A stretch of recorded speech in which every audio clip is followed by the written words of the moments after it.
જય શ્રી કૃષ્ણ મિત્રો, નિત્ય સત્સંગમાં આપ સૌનું સ્વાગત છે। આજે આપણે સાંભળીશું પુરુષોત્તમ માસ કથા અધ્યાય 6 દુઃખ નિવેદન તથા આજની વાર્તા। જો આ વિડીયો તમને પસંદ પડે તો લાઈક અને શેર કરી ચેનલને સબસ્ક્રાઇબ જરૂરથી કરજો। આપણે આગળના અધ્યાયમાં જોયું કે મળમાસ દુઃખી થઈને વૈકુંઠમાં જાય છે। ત્યાં તે નારાયણને મળે છે અને ભગવાન નારાયણ તેમને ગોલોક લઈને જાય છે। ગોલોકમાં મળમાસ ભગવાન શ્રી કૃષ્ણને મળે છે। તો હવે આપણે સાંભળીએ અધ્યાય 6 દુઃખ નિવેદન। નારદજીએ પૂછ્યું, હે પ્રભુ, ભગવાન વૈકુંઠપતિ મળમાસને ગોલોકમાં લઈ ગયા પછી શું થયું? નારાયણે કહ્યું, તેજથી ઝળહળતા મંદિરમાં ભગવાન વિષ્ણુ મળમાસને દોરતા આગળ ચાલ્યા તો દ્વારપાળોએ તેમને નમન કર્યા। પછી તેમને હજારો ગોપીજનોથી ઘેરાયેલા ગોલોક સ્વામી શ્રી કૃષ્ણના દર્શન થયા। ભગવાન વિષ્ણુએ તેમની સ્તુતિ કરતા કહ્યું, હે પ્રભુ, આ નાશવંત વિશ્વમાં આપ અમર છો। નિરાકાર હોવા છતાં આપ અવતાર ધરો છો। આપના સચ્ચિદાનંદ સ્વરૂપને મારું નમન છે। ભગવાન શ્રી કૃષ્ણે વિષ્ણુ અને મળમાસ તરફ સસ્મિત વદે જોયું। મળમાસે ધ્રુજતા શ્રી કૃષ્ણને પ્રણામ કર્યા તો તેમણે વિષ્ણુને પૂછ્યું, આ કોણ છે? એના મોં પર ચિંતા કેમ છે? એવું વળી કયું દુઃખ છે કે આટલો ધ્રુજે છે? ભગવાન વિષ્ણુએ કહ્યું, પ્રભુ, આ અભાગી જીવ મળમાસ છે। દુઃખોના નિવારણ માટે જ આપની પાસે આવ્યો છે। આ માસ તિરસ્કૃત છે। સર્વ પ્રાણીઓ, વનસ્પતિઓ વગેરે તેને મળમાસ કહી અપમાનિત કરે છે। હું તેને અહીં લાવ્યો છું। આપ તેના દુઃખ દૂર કરો અને મારું આગમન સફળ કરો। અધ્યાય 6 સંપૂર્ણ। આવતીકાલે આપણે અધ્યાય 7 સાંભળીશું। હવે આપણે સાંભળીએ ખિસકોલી અને ખિસકોલાની વાર્તા। ગામને પાદરે એક તળાવ હતું। તળાવને કાંઠે એક ઝાડ હતું। એ ઝાડ ઉપર ખિસકોલો અને ખિસકોલી સરસ મજાનો માળો બનાવીને રહે। આખો દિવસ એક ઝાડથી બીજા ઝાડે કૂદાકૂદ કરે, મન ફાવે તેમ ફરે। ક્યારેય કોઈ ખેતરમાં દોડી જાય, કોણા દાણા કોરી ખાય। ક્યારેક કોઈ વાડીમાં પહોંચી જાય, મીઠા ફળ અને શાકભાજી કોરી ખાય। આ મોજ મજાથી ખાઈ પીવે છે। એક દિવસ ખિસકોલી ઝાડ ઉપર પગવાળીને બેઠી છે। ખિસકોલો એ જ ઝાડ ઉપર કૂદાકૂદ કરે છે। એમાં ગામની બે વહુવારો માથે બેડા લઈને તળાવને કિનારે કૂવા ઉપર પાણી ભરવા આવી। ખિસકોલી બેઠી છે એ જ ઝાડની નીચે બેડા માંજી તળાવમાંથી ધોઈ તળાવની પાળે ઊંધા પાડી તડકે સુકાવા મૂકી ઝાડને છાંયે આવીને બેઠી। એમાંથી એક બોલી, અલી ધની, આ વેળા પુરુષોત્તમ માસનું વ્રત કરવું છે ને?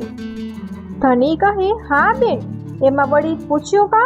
અધિક માસ નહાવાનું જ હોય ને? આપણી સ્ત્રીની જાત વરદ વર્તુળા તો કરવા જ પડે। આપણા માથે ભગવાન રાજી રહે, ઘરનાય આપણા માથે રાજી રહે। પુરુષોત્તમ મહારાજની દયાથી કાયાનું કલ્યાણ થાય। પરભાવનું ભાથું તો બાંધવું જ પડે ને?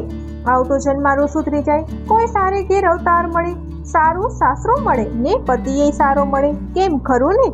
પેલી કહે, હા ને વળી હઈને પુરુષોત્તમ માસ આખો નહાશો ને કાંઠા ગોરમાની પૂજા કરશો ને ગીત ગાતા ગાતા ઘરે જઈશું, કેવો આનંદ આવશે। ધની સાચું કહે, મને તો વરત વર્તુલા ધર્મ નેમ કરવું બહુ જ ગમે, પણ લાલી, કાંઠા ગોરમાની પૂજા કરવા પૂજાપો તો લાવવો પડશે ને? હું તો મુય થોડું ભૂલી ગઈ છું, તને યાદ છે ને? લાલી કહે, હા, જો સાંભળ, છાબડામાં ફૂલ લેવાના, ડાબલામાં કંકુ લેવાનું, ધૂપ અને દીપ લેવાના, શ્રીફળને સોપારી લેવાના, દૂધનો લોટો લેવાનો, કંકાવટી લેવાની, પછી ખંભે ચૂંદડી નાખવાની ને આમ બધો પૂજાપો લેવાનો। પૂજાપાનું કીધું તો સાંભળ ભેગું તને કાંઠા ગોરમાની પૂજા કેવી રીતે કરવી એ પણ કહી દઉં છું। બધો પૂજાપો લઈ તળાવમાં નહાવાનું, પછી તળાવની પાળે કાંઠા ગોરમાની દેરી બનાવી એમાં મૂર્તિ બનાવીને મૂકવાની, પછી પૂજા કરવાની અને માતાજીને કાલાવાલા કરવાના, ગીત ગાવાના, પછી ગીતો ગાતા ગાતા ઘેર જવાનું, ધારણા પારણા એકટાણા કરવાના, વાર્તા સાંભળવાની, આમ આખો મહિનો નહાવાનું। પછી પુરુષોત્તમ માસ પૂરો થાય એટલે ઉજવણું કરવાનું। સંપત પ્રમાણે દાન પુણ્ય કરવાનું, બ્રાહ્મણને જમાડવાનું અને આમ વ્રત કરી પુરુષોત્તમ પ્રભુને રાજી રાખવાના, એટલે આપણું કલ્યાણ થાય ને. હવે બધું યાદ રાખજે. અને હવે હાલ બેયના બેડા તડકે ઉના થઈ ગયા. મારે તે હજી ઘરમાંય ઘણા કામ બાકી છે. આમ કહી બેય વહુવારો ઉઠીને કૂવે પાણી ભરી ગામ તરફ ગઈ. ઝાડ ઉપર બેઠી પેલી ખિસકોલી આ બે બહેનપણીઓની વાત સાંભળી અને મનમાં કાયાનું કલ્યાણ કરવાના કોડ જાગ્યા. થયું, ભગવાન પુરુષોત્તમરાયનું હુંય વ્રત કરું. અધિક માસમાં તળાવમાં રોજ નહીં, ભગવાનને રાજી કરીશ. મારો જન્મારો સુધરી જાય અને આવતા ભવે મને મનુષ્ય અવતાર મળે. આમ મનમાં ખિસકોલીએ નક્કી કરી લીધું. થોડી વારે ખિસકોલો પાછો આવ્યો કે બોલી, મેં અધિક માસ નહાવાનું અને પુરુષોત્તમ ભગવાનનું વ્રત કરવાનું નિયમ લીધું છે. તોય નિયમ લે એટલે આવતે ભવે આપણા બેનું મનુષ્ય અવતાર મળે. આખોય મહિનો એક વખત જમીશું ને ભગવાન પુરુષોત્તમ રાયનું ભજન કરીશું.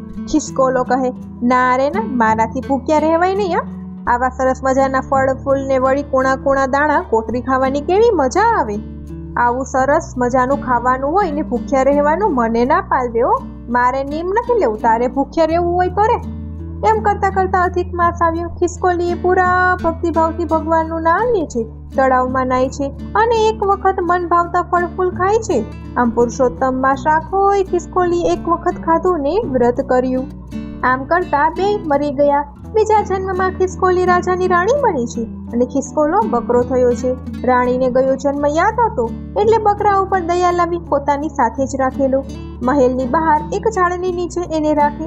ઝાડ નીચે બકરાને રાણીની સાહેબી જોઈ ઈર્ષા થાય એટલે જ્યારે રાણી બકરાને ચારો આપે ત્યારે બકરો બોલે, રૂમઝૂમતી રાણી અચ્છા વર પાયા.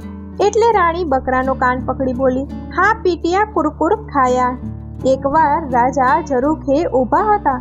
રાણી અને બકરાની થયેલી વાત સાંભળી ગયા. મનમાં કાંઈ વિચારી આખો દિવસ રાજકાજમાં ગયો. રાત્રે રાણીને આ વાત પૂછી. રાણી કહે, હા મહારાજ, આ વાત સાચી છે. ગયા જન્મમાં હું ખિસકોલી હતી અને બકરો ખિસકોલો હતો, એમ કહી બધી વાત કરી.